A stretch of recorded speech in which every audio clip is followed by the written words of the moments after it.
سربازان آمریکایی خوراک خوبی برای کوسه های خلیج فارس خواهند شد.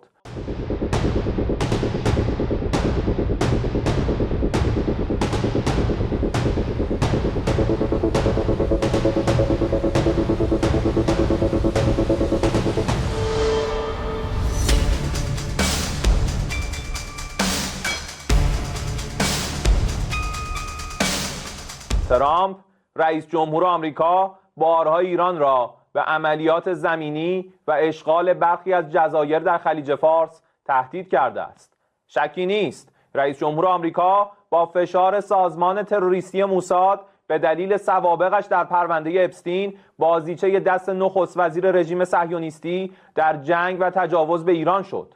رئیس جمهور آمریکا که معروف به دروغگوترین رئیس جمهور کشورهای جهان شده است و هیچ ثبات فکری و گفتمانی ندارد، به هیچ عنوان قابل اعتماد نیست و متاسفانه سران آمریکا به کسی اختیارات فرماندهی نیروهای مسلح را واگذار نمودند که به دلیل بی‌تعادلی، موضع‌گیری‌ها و تصمیمات خطرناک و غلط ارتش آمریکا را وارد باتلاق مرگ نموده است. ترامپ که فرماندهان و سربازانش روزانه با مرگ در منطقه دست و پنجه نرم می‌کنند، به دلیل ترس از کشته شدن از پایگاه‌های نابود شده متواری و به مراکز خدماتی، جمعیتی و اقتصادی کشورهای منطقه پناه بردند و البته در آنجا نیز هدف قرار می‌گیرند. خود و فرماندهان ارشد ارتش مزمحل آمریکا هزاران کیلومتر دورتر از میدان جنگ انتظار مقاومت از فرماندهان و سربازان را در میدان جنگ دارند. ترامپ موضوعی را یک روز صبح به طبل تهدید می‌کوبد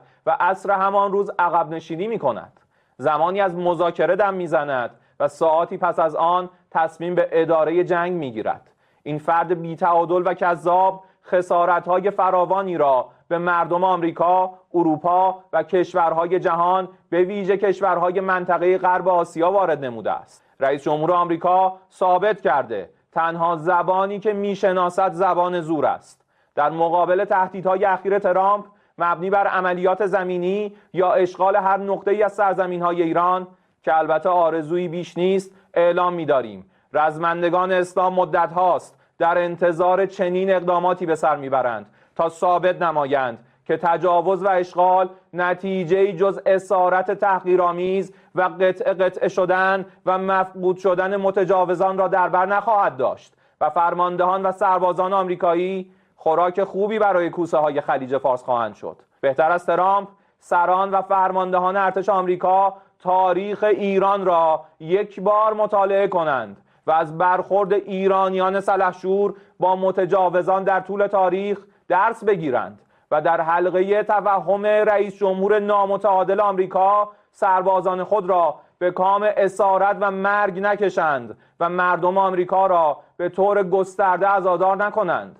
نیروهای مسلح مقتدر ایران سرافراز و سربلند در صورت عملی شدن تهدید رئیس جمهور آمریکا به عنوان مظهر توهم و دروغ برای قلع و قم شدن ارتش شما لحظه شماری می‌کنند. Mengawali pagi Anda dengan informasi terbaru. Satu langkah lebih dekat, satu langkah lebih mencerahkan. Saksikan Kompas Pagi di Kompas TV Channel 11 pada televisi Anda.